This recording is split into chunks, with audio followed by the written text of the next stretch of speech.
আসসালামু আলাইকুম। তোবাস মাম কিচেনে সবাইকে আরও একবার স্বাগতম। আশা করছি সকলে অনেক বেশি ভালো আছেন। তোবাস মাম কিচেনের আজকের পর্বে আপনাদের সাথে শেয়ার করতে যাচ্ছি খিল সেমাই রান্নার রেসিপি। অনেকে আছে খিল সেমাইটা পারফেক্টভাবে রান্না করতে পারেন না, রান্নার পর সেমাইটা বেশি শুকিয়ে যায় বা টেস্টি হয় না, তাদের জন্য আজকের এই সহজ রেসিপিটি। আশা করছি আজকের রেসিপিটি আপনাদের কাছে ভালো লাগবে। তো চলুন দেখে নিই কীভাবে খিল সেমাইটা রান্না করতে হয়। প্রথমে চুলায় একটি কড়াই বসিয়ে দিয়ে দিচ্ছি 1 টেবিল চামচ রান্নার তেল। এখানে আপনারা তেলের পরিবর্তে ঘিও ব্যবহার করতে পারেন। আর দিচ্ছি দারচিনি, তেজপাতা, এলাচ। তারপর এগুলোকে নেড়ে হালকা ফ্রাই করে নেব।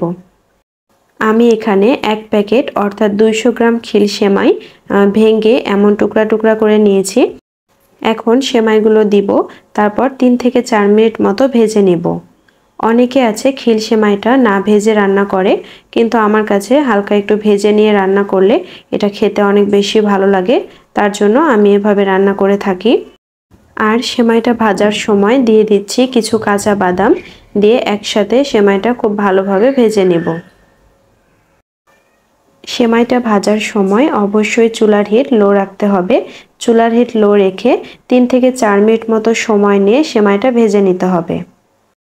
আর সেমাইটা ভাজার সময় অবশ্যই সেমাইটা অনবরত ওপর নিচ করে নাড়তে থাকতে হবে। সেমাইটা ভাজা হয়ে গেছে। এখন এখানে দিয়ে দিচ্ছি কিছু কিশমিশ আর দিচ্ছি 1 কাপ চিনি। এখানে চিনির পরিমাণটা আপনারা কমিয়ে বাড়িয়ে নিতে পারেন। তারপর দিয়ে দিচ্ছি জাল করে রাখা দুধ। আমি এখানে 1.5 কেজি দুধ নিয়েছিলাম, এটা জাল করে কিছুটা কমিয়ে নিয়েছি। এখন চুলার হিট মিডিয়াম রেখে 4 থেকে 5 মিনিট মতো রান্না করে নেব। খেয়াল রাখতে হবে যাতে সেমাইটা বেশি সেদ্ধ হয়ে না যায়। সেমাইটা বেশি সেদ্ধ হয়ে গেলে দুধটা শুকিয়ে যাবে, তখন আর সেমাইটা খেতে ভালো লাগবে না।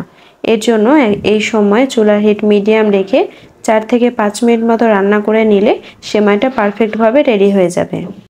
আমি এখানে 1 প্যাকেট খিল সেমাই রান্না করার জন্য 1.5 কেজি দুধ নিয়েছি আর 1 কাপ পরিমাণ চিনি নিয়েছি, তাতে সেমাইটা খুব ভালোভাবে রান্না হয়। আপনারা যারা সেমাইটা একটু বেশি মিষ্টি খেতে চান, তারা এখানে চিনির পরিমাণটা অল্প একটু বাড়িয়ে দিতে পারেন। খিল সেমাইয়ের রেসিপিটা আমি আপনাদের সামনে খুব সহজভাবে উপস্থাপন করার চেষ্টা করছি। আশা করছি আপনাদের কাছে ভালো লাগবে।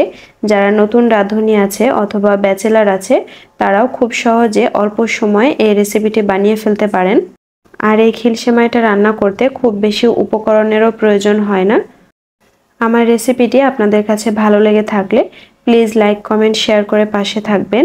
যারা অলরেডি পাশে আছেন তাদেরকে অসংখ্য ধন্যবাদ। তো আজকের মতো এখানেই শেষ করছি। আল্লাহ হাফেজ।